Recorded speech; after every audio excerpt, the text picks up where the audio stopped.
All right, let's dive into a wild one today. We're going to deconstruct a viral video that's got it all. A shocking museum accident, an ancient royal conspiracy, and, believe it or not, a futuristic scam. And it all revolves around one of the most famous faces in all of human history, King Tutankhamun. So the video kicks off with this absolute bombshell of a question. It asks if this priceless 3,000-year-old artifact was actually damaged by, let's just say, clumsiness, and then secretly glued back together. I mean, that sounds completely insane, right? No way that could happen. Well, here's the crazy part. The core hook of this viral story, the thing that makes you stop scrolling and go, wait, what? Is absolutely 100% true. So this first part of the story, it's not some theory or a rumor. Nope. This is a documented, verified, and frankly, a pretty cringeworthy event that really did happen at the Egyptian Museum in Cairo. That's right. In August of 2014, while someone was trying to fix a light bulb in the display case, staff accidentally knocked the iconic braided beard clean off the mask. Can you just imagine the sound? The sheer stomach-dropping panic of that moment? Now, look, there are proper ways to handle this. There's a whole protocol. You carefully document the break. You use a special reversible adhesive like beeswax to do the repair. But that's not what happened. Instead, gripped by absolute fear, the staff just decided to go for a quick and very, very dirty fix to cover up their mistake. So they didn't reach for the beeswax. Oh no. They reached for a tube of industrial-strength epoxy resin. And just to put this into perspective for you, this is permanent chemical glue. It's the kind of stuff you use to glue metal to concrete. Using it on King Tut's mast is basically like using a blowtorch to touch up the Mona Lisa. It was just an act of pure vandalism. And you know what? It gets worse. They used way too much of the glue and it squeezed out and formed this gross yellow ring around the beard. So to hide that mistake, they grabbed metal tools, we're talking spatulas and scalpels, and just started scraping the drying epoxy off. Now, gold is a super soft metal. They were literally carving permanent scratches right into the face of the pharaoh. For a few months, it actually looked like they got away with it. The cover-up held. But by January 2015, pictures started leaking online, and the international community was, rightfully outraged.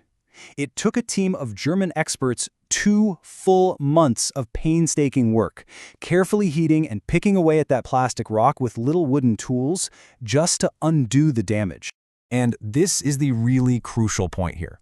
The first part of this whole viral video is completely true. The museum broke the mask, and then they tried to hide it.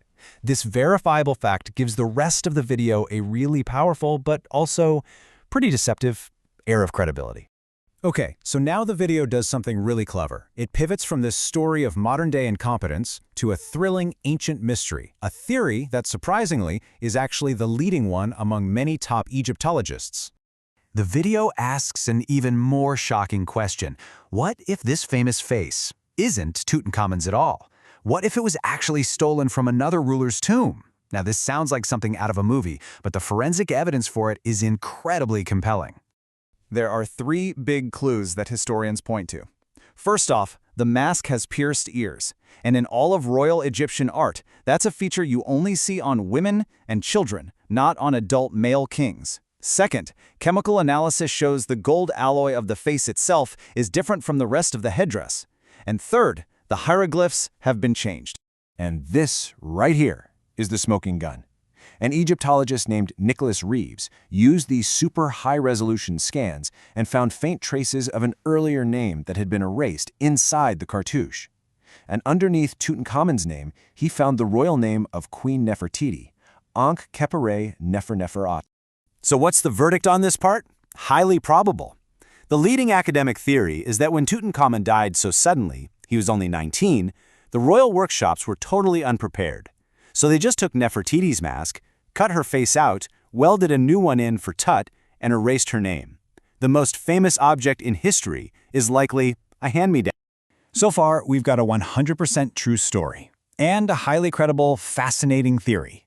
But this is where the viral video takes a hard left turn, right off a cliff, from verified history into the, let's call it, murky world of pseudoscience.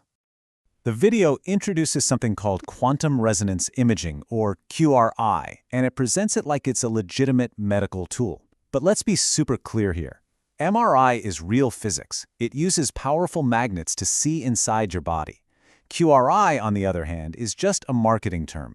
It's designed to sound all scientific by basically stealing the language of real medicine. It works by using a trick called quantum mysticism. You take real, complicated terms from quantum physics, stuff like the observer effect, and you completely twist their meaning. You claim that your thoughts, your consciousness, can directly change your physical health. It's a classic pseudoscience tactic to sound smart and confusing. So how does the device actually work? It's a really simple three-step scam. Step 1. You hold a little metal rod that measures your skin's electrical resistance, just one simple variable. Step 2. The software completely ignores that data. Seriously, it just throws it out. And step 3. It then generates a super complex, official-looking, and 100% fake health report based on absolutely nothing. So the verdict here is an absolute, unequivocal false. There is zero, and I mean zero, scientific evidence for quantum resonance imaging. It's not a medical device, it's a gadget, and the claims it makes are pure fiction. This is the central lie that the entire video is built to sell. So you have to ask, why? Why mix these three completely different stories?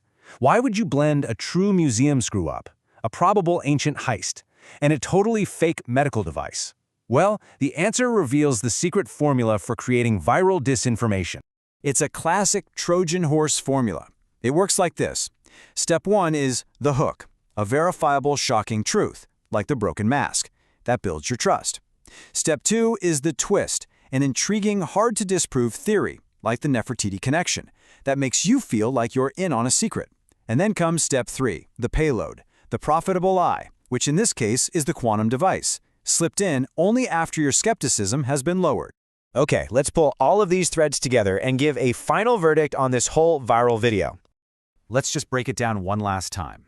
The beard incident, the museum cover-up, 100% true.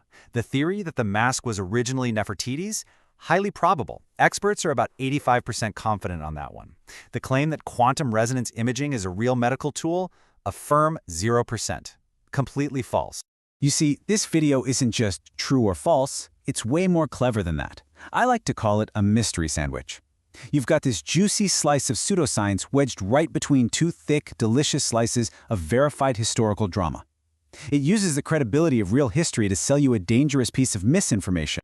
And that really brings us to the big takeaway here, doesn't it? This formula is incredibly effective. It really makes you wonder, now that you know what to look for, how many other mystery sandwiches are out there just waiting for you in your social media feed? Something to think about. Thanks for tuning in.